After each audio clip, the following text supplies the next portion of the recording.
If you are watching this video, chances are you are at what you perceive to be one of the lowest points of your life. This guide is meant to help you get out of that rut. First of all, I'd like to congratulate you on identifying the problem. Depression is something that affects a vast number of people within the Western world, and most never take the steps to address it. A vast majority of people with mental health issues continue to live with them and do not attempt to solve them. This can be out of the belief that they cannot solve their own issues, or that society will shame them for trying to seek help. I'm by no means a medical professional or a licensed therapist or psychologist, but one of my goals on this channel is to help young people break past the boundaries that make their lives miserable. And although most of my videos attempt to do this in a comedic, informational way, sometimes there are situations where shit really gets bad. And the sad truth of modern life is that often there aren't people around to help you. Depression can strike hardest when you don't have a network of friends that are supportive towards you, when you don't have family to rely on to tell your troubles to. You can experience symptoms of mental health issues more severely, when it feels like there is no one to talk to. Even when you're surrounded by large groups of people, you may often feel lonely. This is because you secretly feel that those people are not providing value to your life. And most of us do take in people to our lives that do not improve it in a constructive way. We, as people, are not logical beings. We base most of our actions off of feelings and emotions. And this is something that you need to keep in mind as you go through these steps. If you believe that life is not worth living, this is not a realization that you made through logic. So right now that you're in the worst spot imaginable, it is more important than ever to keep going. This may seem hypercritical to you at first, but hard times are a result of challenge, and the only way a person can grow is through challenge. There has never been a better time for you to rise out of the deep. You would not truly be satisfied with the quality of your life were it to improve instantly unless you worked hard for it. It has been statistically shown that people who have faced greater challenges in life tend to experience more happiness after they have overcome them, as opposite to people who are born into wealth or prosperity. You are now part of the majority of people that has went through shit, and this experience will only make you more human. In the long term, if you choose to go down a positive route, you'll become more empathetic towards the people around you, and you'll experience more love and appreciation from them as a result. The quote, "Hard times create strong men," resonates harder than ever. Punching life back stronger than you ever did when things get extremely difficult is one way to make sure that when this situation arises again, and sadly it will, you will not be affected by it as much. In fact, you might not even be affected by it at all. It can put you in a very stoic mindset. There are various reasons for why you may feel lost. In a large majority of cases, it is as a result of loss. You have lost something in your life, whether it be a job, someone that you really cared about, or simply a sense of meaning or purpose. Ideally, not only should you seek a supportive network of people around you, but you should seek to determine what it is that you truly want to do. So now on to the practical step-by-step guide. Step 1, practice gratitude.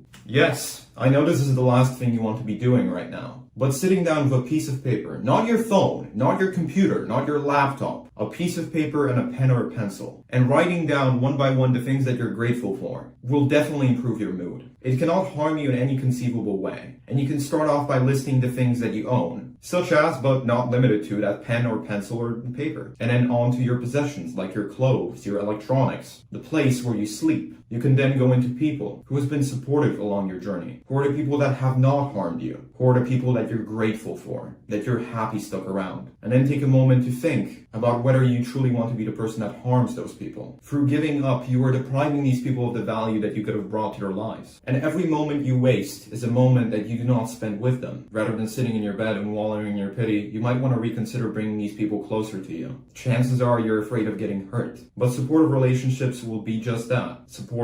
And in a lot of cases, opening up about the stuff that you're not only resentful about, but also grateful for, will improve the quality of your life. By practicing gratitude not only now, but on a daily basis, simply reminding yourself of the things that you could not have, of the various things around your house that could break any moment, of the ways you get around in daily life, and the places that you go to. If you remind yourself that these things, like all things in life, are temporary, and that somehow, if you only took a few different turns, you could have lost them by now, will make you feel a lot more appreciative about your life, and it will definitely put you in the headspace to actually start planning your actions. Step number 2, acknowledge your grief. You lost something. You're suffering. Big deal. With the modern age of social media, a lot of people promote this quote-unquote Sigma grind set, that you need to be out there and getting it all day, every day. No human is capable of that. Great people, artists and musicians have taken breaks of 10 to 25 years to re-heal. When we get hurt emotionally, we get hurt in a very comprehensive and volatile way, and we need time to recover. Without this time, we cannot become introspective enough to actually do the work that we're supposed to do. So if you find yourself slacking on your assignments, your homework, your work tasks, or simply the projects that you wanted to get started on quicker rather than later, rethink about whether these things will truly change the quality of your life, or if there are greater issues to be solved. By acknowledging what you've lost and giving yourself time to heal, you will actually become more happy. A part of becoming happier is becoming content with the person you are. And if you're constantly putting yourself through shit, how can you be happy? Step number 3 is something I've already previously mentioned. Surround yourself with friends. If you don't have any, now may be the time to start making some. What do you have to lose? Practice gratitude on other people. Listen to their conversations and what they have to say, rather than dismissing them as NPCs in the background of life. They have a role to play here too. And chances are, if you surround yourself with enough people, there will be some in the crowd that truly believe in you. That source of reinforcement can propel you to reach new heights in life, and you never know where you might end up. If you keep imagining your dream life and the people that you truly want to surround you, rather than focusing on what you have right now, and the people that currently do care about you, you won't appreciate it as much. Try to redirect your attention towards the people who are directing their attention to you. Hopefully that isn't too convoluted. Just because someone tries to strike up a conversation with you first, or shows you some degree of care, does not mean they are of lower value. You feel that because that person is reaching out to you, and you don't value yourself a lot, then that person must not be valuable. But that isn't always the case. You have far more value and unexplored potential than you could possibly know. Although this sounds too optimistic for the occasion, you truly never know where you can go in life. The roof is almost limitless. You truly dedicate yourself towards a goal today, you never know where you might end up. Just years ago, when I was in one of the worst places in my life, I never knew that I'd start making these videos. I never knew that I'd fostered the relationships that I currently have now that help me make them. You don't know what's ahead of you. And if you have other people around you to help support you, that vision of the future becomes clear. Extroverts naturally tend to have a clearer picture of where they're going in life. And as an introvert, you can also achieve this. You don't need to be around people all the time. You can give yourself plenty of free time. But you do need some social interaction. Shutting yourself off from other people won't help in your case. And number 4, the final step, but certainly not the last thing you can do to solve this problem. Keep your mind open. Now that you feel like giving up on everything, you have all the time in the world.